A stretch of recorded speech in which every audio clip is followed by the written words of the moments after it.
Rejoignez Sarah, une jeune fille curieuse et honnête, dans sa passionnante aventure à travers Paris alors qu'elle démêle le mystère du modèle de la tour Eiffel disparue. Son honnêteté et sa détermination réussiront-elles à la sauver? Sarah et son meilleur ami, Max, adoraient explorer les rues animées de Paris. Un matin ensoleillé, ils furent choqués d'apprendre que le modèle de la tour Eiffel, adoré, du musée de la ville avait disparu. Déterminée à le récupérer, Sarah déclara « Nous devons le retrouver, Max ». Max acquiesça avec enthousiasme, c'est comme une chasse au trésor pour une bonne cause.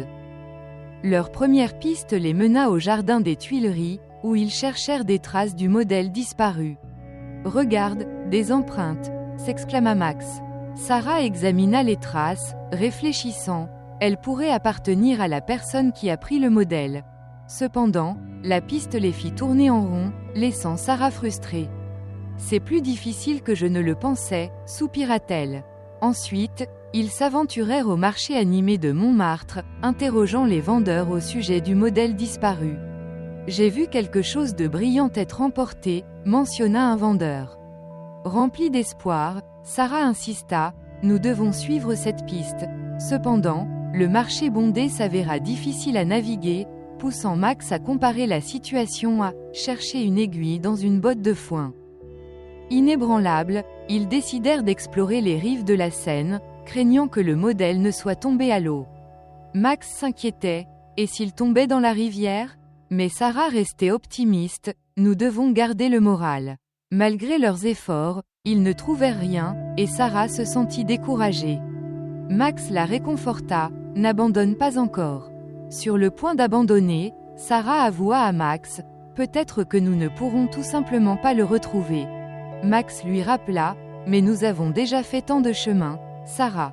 Se sentant coupable, elle décida, essayons encore un endroit. Encouragé, Max affirma, je suis avec toi. Leur dernier espoir reposait sur un magasin d'antiquités voisin, réputé pour vendre des objets étranges. Accueilli chaleureusement par le commerçant, il demanda « Puis-je vous aider, jeunes aventuriers ?»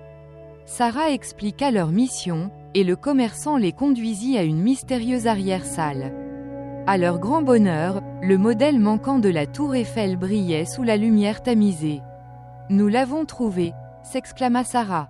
Le commerçant révéla qu'il avait été apporté par un voyageur confus, les félicitant, « Vous avez sauvé la situation grâce à votre honnêteté. » Fière de leur collaboration, Sarah reconnut Max, « Je n'aurais pas pu le faire sans Max. » Max ajouta avec enthousiasme, « L'union fait la force. » En rapportant le modèle au musée, ils furent accueillis par des applaudissements.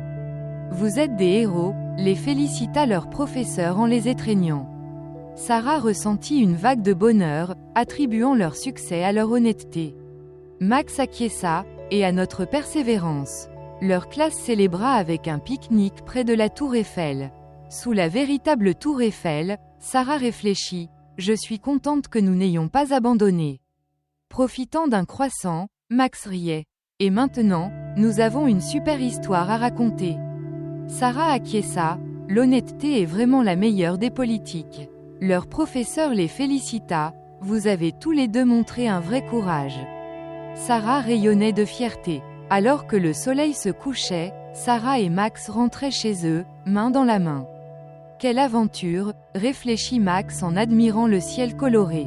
Sarah s'interrogea, je me demande ce que nous découvrirons ensuite. Max la rassura, quoi qu'il arrive, nous le ferons ensemble. Se sentant reconnaissante, Sarah porta un toast, à l'honnêteté et à l'amitié. Max ajouta, à plus d'aventures.